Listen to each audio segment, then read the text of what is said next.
My dudes, what's going on? Today, we're doing something a little bit different. Since all the guides and everything are taking more than about 2 weeks to make, I wanted to give you guys a little bit more content on moving forward. So instead, I decided to start doing, when I can't make a video out for the first week, doing something called Griffy's Dungeon Talk, where I go through the whole dungeon, explain how I'm doing it, and just talk to you guys to see how it is. So let me know in the comments how you feel about it if you watch the whole thing. It's going to be more raw and not as many edits as usual. So if you guys don't like it, totally understand. But for the guys that want to come in and just listen to whatever I have to say, well, let's get into it. So we're doing the Bubo today, where we start off with our vials, and then we do the gas, and then we have the syringe, followed by the spirit, the auspicious aura, and the sizzling skull. Also, we're running 5H plus 5 to MP, start dungeon run with 2 gray RNG items. Each gray RNG item gives plus 1% drop chance, because this is the most important dungeon to have drop chance, because you need those items to drop to make sure you get the cauldron for the boss. We have dungeon flurbos and pig ones, 30% more often from mobs and bosses, but I mean, that's not one that really matters. We have got enhancer drops from mobs instead of equipment, 25% more often, and shot prices of RNG items scale up 15% slower, followed by higher rarity RNG items, aka green or better, 25% more likely, and 100% chance to start each dungeon with 1 purple RNG item of choice, because we're going for Horn of the Fool, so you can get coin flip from this royal trait. So honestly, it's probably one of the best traits in the game, and level 50 trait does not work as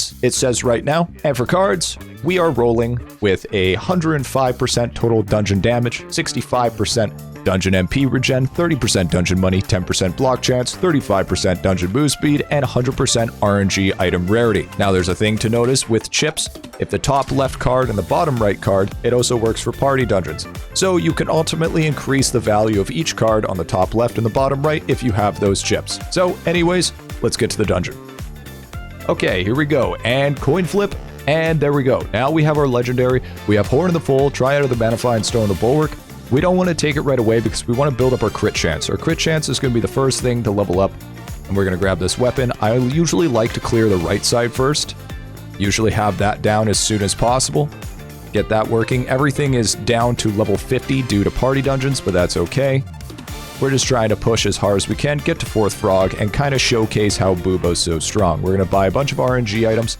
If you're doing more of a solo play, you don't really need to worry about it, but if you're doing more with a group, it doesn't hurt to start buying accessories early and start getting your drop chance from your enhancers started right away, so you can make sure to get that the Eye of the Frog going. But how are you guys doing? Sorry I haven't gotten a video out this week, but as I said before in the beginning, it takes a lot of time, especially since I'm script writing, doing everything by myself. Getting it going and making sure that it stays consistent is very, very time consuming, and sometimes it just doesn't happen.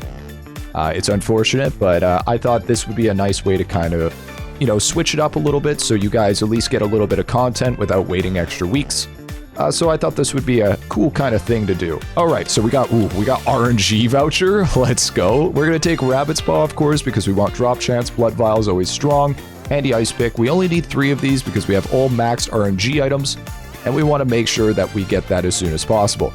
So we got our helmets here. Let's go ahead, and we don't really need drop chance, I don't think. We have that one trait, that per gray RNG item gives us 1% drop chance. That's just going to help us ultimately. So now let's make our way down because we've done a full clear. We're going to go ahead and clear this left pack now. Now we haven't found any sharp eyes yet or any dead books, so we still don't want to take it. Usually when I want to take Horn of the Fool is when I'm going for the frog, the second one to be exact, and making sure we get that done as soon as possible. But since we have RNG voucher as well, this is going to be really good for us. So now that we have this, drop this stuff, get this going. Is this another RNG voucher? Please tell me it is. You know what? That's all right. That's okay. I'm all right with that. I don't want to take single cut right away, especially in this dungeon. We want to build up a ton of food first. Building up food is going to be absolutely huge for us. Now we can go ahead and drop everything. Now, if you notice, I didn't clean up the right side. If you get enough drop chance, you actually don't need to do it. It's simply you get to a point where you have the drop chance and you're able to get the frog eye out of the ones that you've cleared. And honestly, it's just faster, at least in my personal opinion. As you can see, I have RNG voucher, but I have not bought any RNG yet, just because I want to keep on building my stuff up. in case stuff starts dropping. Like I can get a second RNG voucher. That would be massive for us. I can't pick that up, of course. We got a single cut rolling. Boss Skull is always strong. Mana Crystal is actually huge for any caster, just because you need the ability to regen as much mana as possible. As you can see, you know, it's not like Maestro or Barbarian that requires a ton, but it's enough that it's going to honestly change the game if you do not have what you currently need. So that's our third handy ice pick. We're not really going huge on damage at the moment, so as you can see, our drop chance has been doing all right for us, and we're just making sure that we're using red vials so we get as maximum damage as possible. And followed by syringe. Obviously my syringe is not proccing, so since we have, how many skulls do we have? We only have one. So this is where we decide. And at this time too, it also builds up a little bit of drop rate for us. We're going to buy some more RNG items. Dead book, massive. 2 dead books. All right, we're ready to take Horn of the Fool now. That's huge. Sharp Eye. 3 dead books. Oh man, we got 3 dead books. Okay, we are going to be popping off here. You guys are going to probably see some massive damage in this build. Battery is always strong. Sugar Rush is huge, especially if we get a Super Soda. Because Super Soda, Liar Scraps. I don't usually take Liar Scraps, but when I do World 2 or World 1 party dungeons, I always make sure to take Liar Scraps. At least 1 or 2. You don't want to go any more than that because then you're just kind of overkilling it. But having enough, which saved us, you know, the deficit from There's the Eye, perfect. Now, usually you don't want auto loot on there, but that's okay. But there's a lot of things that have been going on right now. Especially when it comes to content creation and streaming. Very, very busy man indeed, but I've been trying to keep up with as much content as possible and trying to keep it going. But as the time goes on and as I complete more videos, the more videos I do, the more extensive they get, especially with the more worlds that come out. Everything just starts getting super crazy. But I try to keep up as much as I can, and I hope you guys are enjoying the content that I've been doing. I know this one isn't as crazy as edited as my normal videos, but hey, I want to make sure that you guys had content because I know how it feels to wait since I only upload weekly. I know how it feels to miss a whole week of content. So definitely making sure that I can get some out here. And as you can see, we're kind of just building crit chance, and we're more or less going for massive amounts of damage. As you can see, we are just wiping this across. We're just absolutely taking out. And you can see the power of the Bubo. The power of the Bubo is very strong, lots of active abilities, very nice. As you can see, I'm spending all my money on RNG vouchers. Or sorry, not RNG vouchers, but spending all my money on RNG items. That's going to change because now we've gone to a certain threshold where everything is going to get super, super expensive. So being able to run this, as you can see, I keep on clicking up. Obviously love that. I know all you guys know how that feels. It feels terrible. And then we just clean this up, make sure we get that going. And another Sharp Eye, get that rolling, get that happening. And we could probably actually end up doing a full clear here. We have more than enough damage. We're more than capable. How many? We have 33. We can already summon the 4th frog. Man, this is an already god run as we have here. This is actually kind of amazing.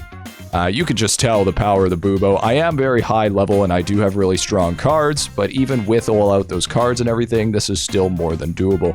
The power of the Horn of the Fool is way too strong.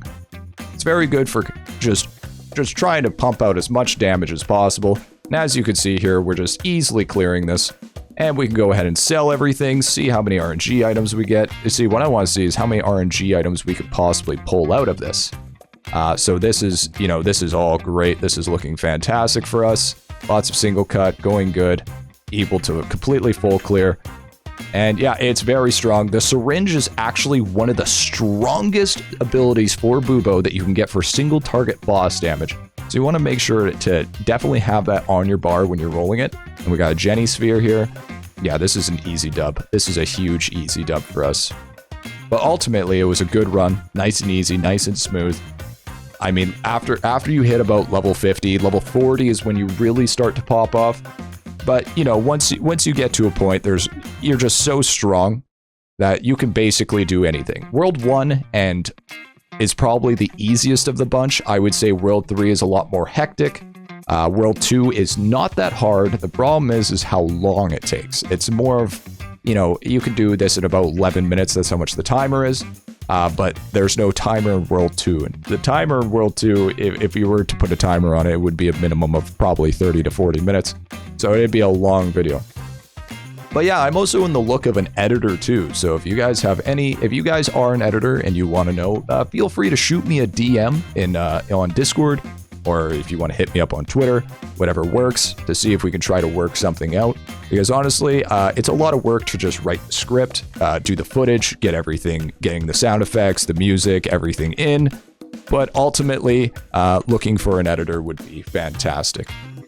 So basically, the whole thing for this build is you're going to be building tons of crit chance with lots of mana and a lot of just normal base damage and drop chance. But that you only need that much drop chance for World 1. Anything else is just almost unnecessary. Drop chance in World 2 and World 3 are not very good. Of course, we get a Super Soda now after we're completely done the run. Absolutely fantastic. Now let's see, just for fun, let's see how many RNG items we can get. We have over 100 grand, okay? 100 grand, let's buy all these out, and let's see how many. We'll do a quick little sell here and see if we can proc any more RNG items. We have a full 2 minutes before we're finished here. There's a blue. Is it an RNG voucher? There it is. So you can see how crazy that this is going to start getting. Oh, there's Handy Ice Pick. Triad of the Manifine is actually really good on any sort of wizard or mage in general, or Bubo. All of them really benefit from it. Even Squire is really good for it. It's pretty good on Maestro, but it's not extreme. I'm eventually going to do a Stone of the Bulwark build because I want to show you guys if it's even doable to use with Stone of the Bulwark, because I've noticed whenever I use Stone of the Bulwark, it's actually really bad. And look at all these RNG items. Now we got to spend the next minute to see how much damage we can build up here and take a look at the end to see how our run's looking. There's another dead book, Sugar Rush. You just want to get as many. So Sugar Rush is still S tier to this day. Sugar Rush, Super Soda, Handy Ice Picks, all of those are amazing. Sharp Eyes, super good. Tax Ledger, Sneaky Cap, all those are all right. Tortoiseshell's not too bad. Boss Skull is a dream. But Lava really needs to fix the party dungeon when you do it with people, because there's a thing called an overflow mechanic, which basically if you're doing 400,000 damage on the other person's side, it's only going to count for 999,000. And you see how I keep on getting more gray and RNG items thanks to Jenny Sphere. It's super amazing and I love it. So if you guys just prioritize making sure getting as much drop rate as possible, and I mean you could do this quite easily without relying on Horn of the Full. Like, I could probably have done this with Triad of the Manifine. I maybe could have done it with Stone of the Bulwark, but I would have been struggling very, very hard. But ultimately, focus on drop rate, getting that stuff done, and ultimately, you'll be pretty good, and you will be finally get your first solo Frog 4 kill. And just like that, we're done the run. Let's take a look at our quick damage here. Let's see how it looks. I got a nice 6 roll. Let's see if we get any hundos here. Now, 61, 27, 37, 48, 78. Unfortunate, we got an 89, but that's not too bad. I don't take those keychains because the keychains are kind of garbage. Let's take it anyways. And our overall damage was 341 to 1361, which isn't that high, but you got to realize that we had 10.95 times crit damage.